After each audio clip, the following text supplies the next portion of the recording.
preferência, principalmente pelo fato da proximidade entre as pessoas, né? Geralmente a gente confia muito nas pessoas que a gente tem proximidade e cada vez mais, mesmo sendo fake news, as notícias elas têm tido uma estrutura muito sofisticada, uma estrutura realmente, principalmente com o uso da IA, né? De uma boa diagramação. Antes, a questão das fake news, elas eram muito escrachadas, né? Imagens muito apelativas ou headlines também muito apelativas.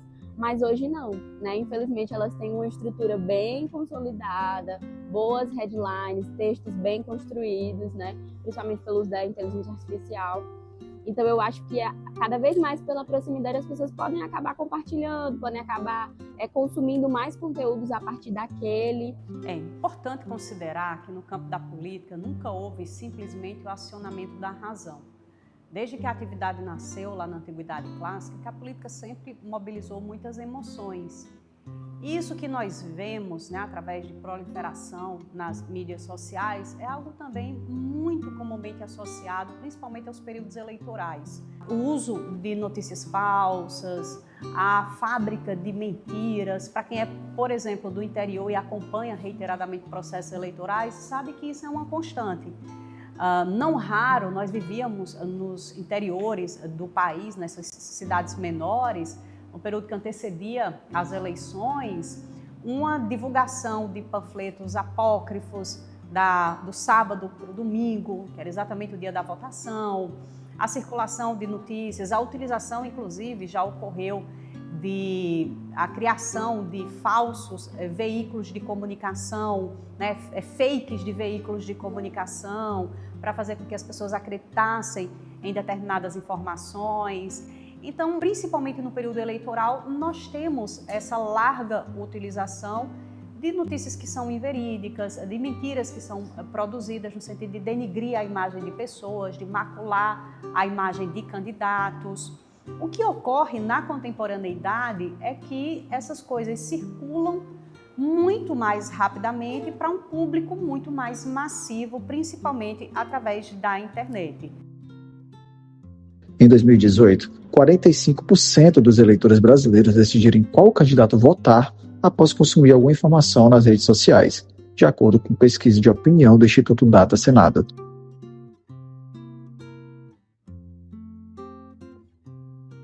Embora o Instituto não tenha repetido a pergunta em pesquisas eleitorais posteriores, um levantamento foi feito durante o pleito de 2024, mostrando que 81% dos brasileiros reconheceu que divulgação de notícias falsas poderia influenciar o resultado da votação. Eu acredito que através das redes sociais as informações são distorcidas, não são conferidas. Eu acho que a notícia tem que ser conferida para depois ser dada através da imprensa, né? Então, se você não confere a notícia, se você não confere aquele fato, eu acho que você não pode confiar. Então, a influência das redes sociais, muitas vezes, é negativa. Sempre que eu escuto alguma notícia, algum que eu considero boato, eu procuro conferir através da imprensa, falada, escrita, assistindo jornais que são muito informativos. E então, eu tiro todas as minhas dúvidas através dos meios de comunicação.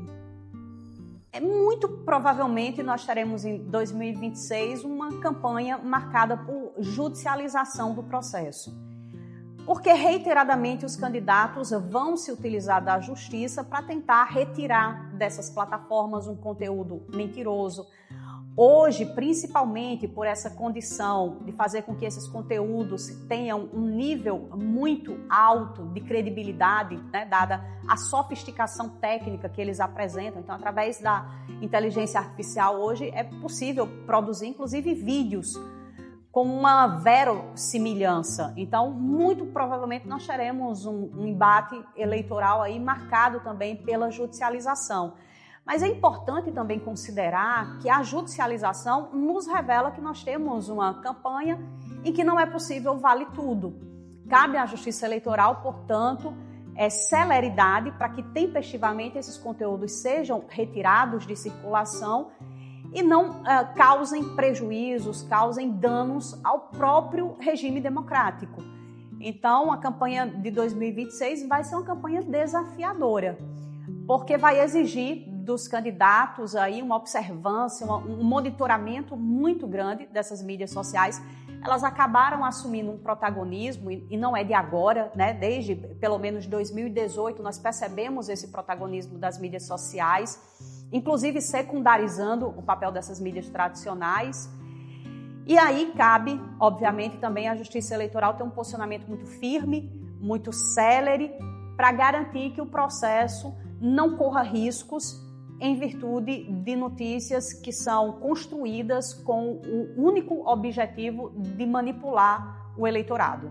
Essa multiplicação de envios faz com que um tema possa estar na mão e na cabeça de milhares de pessoas em uma fração de segundos. Isso faz com que a Meta, que é a proprietária do aplicativo WhatsApp, tenha que ter uma responsabilidade social ainda maior, inclusive de criar mecanismos que possam frear eventualmente essa desinformação. O WhatsApp ele tem incluído uma atualização de própria verificação, né? Uma lupa que fica do ladinho dessas mensagens que são encaminhadas com frequência justamente para isso.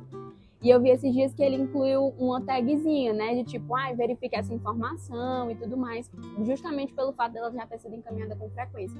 Mas para além disso, né? Esse recurso interno, eu acho que a pessoa ela pode, pelo menos, se esforçar, né? Acho que a partir do momento que você se dá aquela estranhada com relação àquela mensagem, é importante, né? Você verificar no Google, né? Não usar inteligências artificiais para justificar. Mas realmente usar o Google para poder ver outras similares, e às vezes até outros sites já têm combatido aquela fake news, já é antiga. Então eu acho que é uma ótima forma de não compartilhar mais conteúdos como esse.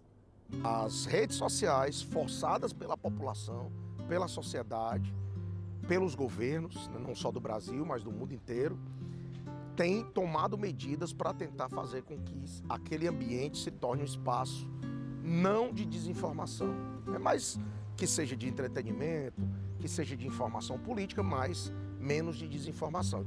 A inteligência artificial ela é um capítulo à parte nessa situação de desinformação, porque hoje você pode falsear vídeos, falsear áudios das pessoas, e isso pode trazer um dano severo para a imagem daquelas pessoas. E por isso, a Justiça Eleitoral no Brasil está tomando também uma série de medidas para tentar coibir o mau uso da inteligência artificial na campanha eleitoral de 2026. Inclusive, com a proibição do que a gente chama de deepfake, né? Que são esses conteúdos que falseiam a voz, que falseiam a imagem das pessoas. De acordo com pesquisadores da Universidade Estadual do Ceará, a disseminação de fake news sobre a vacina contra a Covid-19 contribuiu diretamente para o aumento das mortes pela doença, trazendo ainda mais temor para aqueles que já tinham medo e também para quem estava sujeito às mensagens encaminhadas e divulgadas nas redes sociais. Lá no artigo 323 do Código Eleitoral, existe uma previsão legal que trata sobre aquela pessoa que dissemina, aquela pessoa que propaga notícia que é falsa, no caso das fake news, por exemplo, e sabe que aquela notícia que está propagando ela não é verdadeira, pode vir a responder por crime eleitoral e podendo ter uma pena contra si de até 1 ano de detenção ou aplicação de multa. No caso também, se essa propagação de fake news, por exemplo, ela envolver uma calúnia, uma difamação ou uma injúria, ela também poderá responder por crime eleitoral, que seria a injúria eleitoral, a difamação eleitoral, a calúnia eleitoral, podendo também, essas penas serem todas somadas, para que assim a pessoa possa vir a responder de forma judicial. Quem sabe até, se a pessoa for primária, poderá vir a perder a sua primariedade. Então, é aberto um inquérito policial. Nesse inquérito policial são investigadas todas essas condutas e aí poderá vir a ter uma denúncia do Ministério Público, onde a pessoa poderá vir a responder uma ação penal contra si por crime eleitoral. A democracia depende do voto. O voto depende da verdade. E quando a verdade é manipulada, o resultado das urnas pode ser apenas o começo. Gente, essas mensagens estão sendo encaminhadas com frequência. Será que isso é verdade mesmo?